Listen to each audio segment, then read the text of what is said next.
बिस्मिल्लाहिर्रहमानिर्रहीम नहमदुहु व नुसल्ली अला रसूलिहिल करीम अम्मा बाद। हाल ही में जनाब का अशफाक साहब का एक वीडियो और सुनने का मौका मिला, जिसमें वो मुफ्ती अब्दुल वाहिद कुरैशी साहब की वीडियो लगा रहे हैं और ये जवाब देने की कोशिश कर रहे हैं कि भाई ये उमूर दुनियाविया है और जुलूस वगैरह बिदात हैं, तो फिर क्या ये जो तबलीग का इज्तिमा होता है, तबलीग का चिल्ला लगाया जाता है, तबलीग का 4 महीने लगाया जाता है और ये जो सारी चीज़ें होती हैं, तो क्या ये बिदात नहीं है? अगर ये बिदात है तो फिर ये भी बिदात है। इस्लाम ने कभी भी तबलीगी जमात नाम की कोई जमात नहीं बनाई और उसके करते हैं जहां जहां आप जलसे करते हैं, तबलीगी जमात के इज्तिमा करते हैं, जैसे भोपाल के अंदर हर साल इज्तिमा होता है, तो रसूलुल्लाह की जिंदगी में 63 मरतबा ये दिन आया, लेकिन हुजूर सरवर कायनात ने कभी भी हर साल इज्तिमा नहीं किया। जनाब को असल में थोड़ा सा या तो अक्ल की कमी है या समझ की कमी है या जिद और इनाद और हठधर्मी का अंदर से एक दाइया पैदा हो गया है कि कुछ सुनना ही नहीं है। मैं अर्ज करता हूं कि तबलीगी जमात का चिल्ला 4 महीना, 40 दिन, 3 दिन या इज्तिमा वगैरह जो भी होता है, ये उमूर ज़रूरिया नहीं है, ये मुस्तहब नहीं है, ये सवाब करके और उसको लाजिम जुज समझ कर नहीं किया जाता, ज़रूरी समझ कर नहीं किया जाता है। बल्कि अगर बहुत सारे लोग ऐसे होते हैं जो इज्तिमा में नहीं जाते हैं, एक इलाके में इज्तिमा होता दूसरे में नहीं होता है, एक जगह जमात जा रही दूसरी जगह नहीं जा रही है, तो ये कोई ज़रूरी और लाजिम चीज़ नहीं है। और न इसकी वजह से हम किसी को गुस्ताख कहते हैं, हम किसी को दुश्मन कहते हैं। ये जो तबलीगी जमात में नहीं जाता है उसके ऊपर गुस्ताखी और कुफ्र का फतवा लगा दिया जाता है, ऐसा कुछ भी नहीं है, बल्कि हमारी तरफ से कुछ नहीं है। ना हम उसको फ़र्ज समझते हैं, ना वाजिब समझते हैं, ना मुस्तहब समझते हैं, ना सुन्नत। हमने कोई भी चीज़ अपनी किताबों में नहीं लिखी, बल्कि हज़रत मौलाना इलियास साहब रहमतुल्लाह अलैह के मलफूजात में लिखा है कि ये तो एक निसाब है कि जिस तरीके से किताब का एक निसाब मुतय्यन कर दिया, कायदे का एक निसाब मुतय्यन कर दिया, दर्जाते अरबी का एक निसाब मुतय्यन कर दिया, ऐसे ही ये एक निसाब है कि जिस तरीके से उन निसाब को पढ़ने से इल्मी तवानाई में इजाफा होता है, इल्मी मेयार में इजाफा होता है, ऐसे ही 4 महीने लगाने से, 40 दिन लगाने से, 3 दिन लगाने से दीन में इजाफा होता है, इल्म में इजाफा होता है और नमाज का तरीका समझ में आता है, कुरान सही तरीके से पढ़ना आता है, कुरान को सही तलफ़ुज़ से पढ़ना आता है। ये सारी चीज़ें हैं उसके अंदर, लेकिन आप न जाने क्या समझ रहे हैं। अच्छा, दूसरी चीज़ ये है कि हमारे सामने फतावा रिज़विया की जिल्द नंबर 10 है, फतावा रिज़विया जिल्द नंबर 10 और सफ़ा नंबर 95।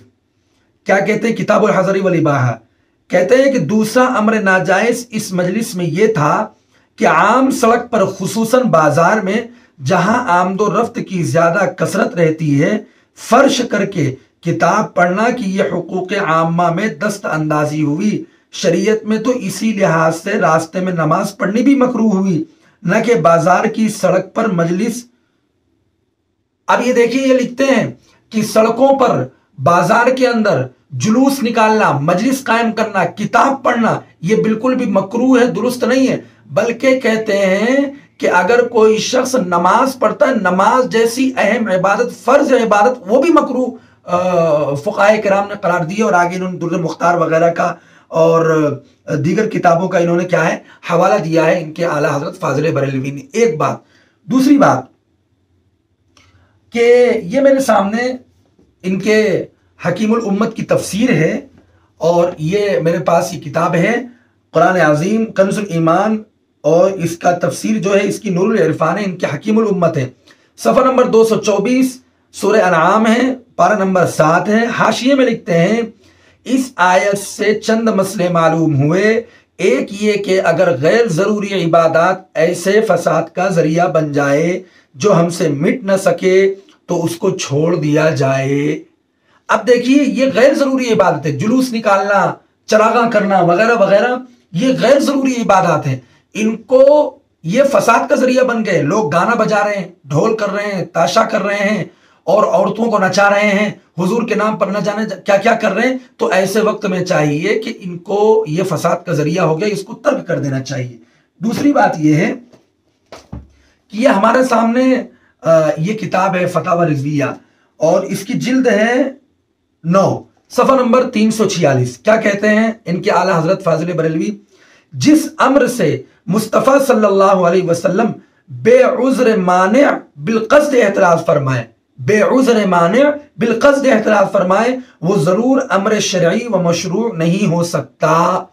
یعنی حضور صلی اللہ علیہ وسلم کے پاس کوئی عذر بھی نہیں تھا، اور بغیر کسی عذر کے بالقصد جان بوجھ کر حضور صلی اللہ علیہ وسلم نے اس امر سے اگر احتراز فرمایا، اپنے آپ کو بچایا، تو گویا کہ وہ امر مشروع نہیں ہے. اور میلاد النبی اور اس کا جلوس وغیرہ جو ہے، حضور نے کوئی عذر نہیں تھا، حضور کے پاس کوئی مانع نہیں تھا حضور کے بعد، پھر بھی حضور نے بالقصد احتراز فرمایا. گویا کہ یہ امر مشروع نہیں ہے. یہ ہم آپ کی کتاب سے ثابت کر رہے ہیں. ہمارے پاس ایک اور کتاب ہے، یہ شرح صحیح مسلم ہے، غلام رسول سعیدی کی ہے. اس پر بڑے بڑے ان کے اکابرین کے فتاوی جاتے ہیں.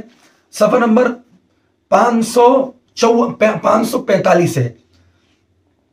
کہتے ہیں کہ اس سلسلے میں صحیح قاعدہ یہ ہے کہ جس خاص عبادت کے کرنے کا محرک ہو اور اس کے کرنے سے کوئی مانع نہ ہو، اس کے باوجود رسول اللہ صلی اللہ علیہ وسلم نے وہ کام قصداً ترک کیا ہو تو وہ کام کرنا یقیناً ناجائز اور بدعت ہے.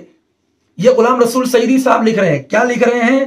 کہ جس خاص عبادت کرنے کا محرک ہو، یعنی کوئی نہ کوئی چیز تھی کہ آپ اس کام کو انجام دے سکتے تھے اور کوئی مانع بھی نہیں ہے، اس کے باوجود حضور صلی اللہ علیہ وسلم نے قصداً ترک کیا، جان بوجھ کر ترک کیا، تو فرماتے ہیں وہ کام کرنا یقیناً ناجائز اور بدعت ہے. میلاد حضور نے نہیں منایا، صحابہ نے نہیں منایا، تبع تابعین نے نہیں منایا. حضور نے بالقصد، کوئی مانع موجود نہیں تھا، کوئی محرک بھی نہیں تھا، محرک بھی تھا، سب کچھ تھا، لیکن اس کے باوجود حضور نے کیا کیا؟ اس سے احتراز فرمایا. یہ دلیل ہے اس بات کی کہ یہ جو جلوس نکالا جاتا ہے اور یہ جو میلاد کا مروجہ طریقہ ہے، یہ مروجہ طریقہ میلاد کا بالکل ناجائز اور بدعت ہے. اس سے احتراز کرنا چاہیے. اب فیصلہ آپ کے ہاتھ میں، عوام کے ہاتھ میں ہے کہ صحیح کیا ہے، غلط کیا ہے. یہ فیصلہ آپ کریں. یہ جناب روزانہ نئی نئی چیزیں ڈال رہے ہیں اور یہ سمجھ رہے ہیں کہ بس ہم نے بڑا تیر مار لیا. ہمارے اکابر علماء دیوبند کا نام لے لے کر اپنے چینل کی کمائی کر رہے ہیں اور اپنے چینل کو مشہور کر رہے ہیں، اور یہ سمجھ رہے ہیں کہ ہم نے بہت بڑا کام کر لیا. تو آپ بے فکر رہیے، ہم آپ کے تعاقب میں لگے ہوئے ہیں، اور جب تک آپ باز نہیں آئیں گے تب تک ہم بھی باز نہیں آئیں گے. السلام علیکم ورحمۃ اللہ وبرکاتہ.